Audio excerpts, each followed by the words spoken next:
కొత్త డ్రామా షురూ చేసిన యాంకర్ శ్యామల ఓడిపోయిన 4 రోజుల తర్వాత వచ్చి పాపం థ్రెటనింగ్ కాల్స్ వస్తున్నాయని చెప్పి చంపేస్తామని బెదిరిస్తున్నారు అని చెప్పేసి పాపం విక్టిమ్ కార్డ్ ప్లే చేయడానికి, సింపతి డ్రామాలు క్రియేట్ చేయడానికి ట్రై చేస్తుంది.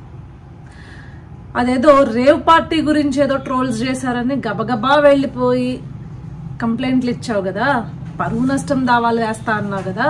ఒకవేళ నిజంగా నీకు థ్రెటనింగ్ కాల్స్ వచ్చుంటే నువ్వు ఇట్లా లైవ్లో లేకపోతే వీడియోలో చేయవు, పోయి పిఎస్లో కంప్లైంట్ చేస్తే ఖచ్చితంగా నీ థ్రెటనింగ్ కాల్ కనుక వచ్చుండుంటే న్యాయం జరుగుద్ది. సో ఇక్కడికి వచ్చి సింపతి డ్రామాలు క్రియేట్ చేయొద్దు. నేను ఏది మాట్లాడినా నిజమే మాట్లాడాను అని చెప్పి మళ్ళీ నన్ను టార్గెట్ చేయకండి, ట్రోల్ చేయకండి, నేను పర్సనల్గా ఎవరిని మాట్లాడలేదు అంట. నువ్వు పవన్ కళ్యాణ్ గారి పైన వ్యాఖ్యలు చేసింది తెలీదా, లేకపోతే పిల్లి పిట్ట కథలు చెప్పేసి తెలుగుదేశం పార్టీ నాయకుడు చంద్రబాబు నాయుడు గారిని కానీ లేకపోతే పవన్ కళ్యాణ్ గారిని కానీ ఏ రకంగా సంబోధించావో గుర్తులేదనుకుంటున్నావా?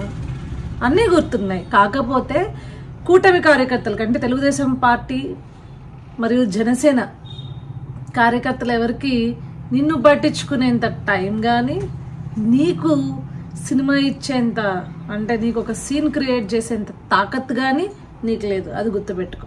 ఎందుకంటే నువ్వు నెల్లూరు నుంచి శ్రీకాకుళం లెక్క చెప్పావు కదా రూట్ మ్యాప్, నువ్వు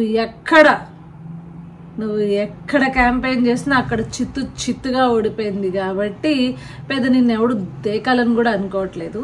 సో మీడియా ముందుకు వచ్చి ఈ షోలు ఆపమ్మా. ఒకవేళ నిజంగా కనుక నీ మీద ఏదైనా ఇట్లా థ్రెటనింగ్ కాల్స్ అవి వచ్చుండుంటే పో, లీగల్గా యాక్షన్ తీసుకో, ఎవడు వద్దనలేదు.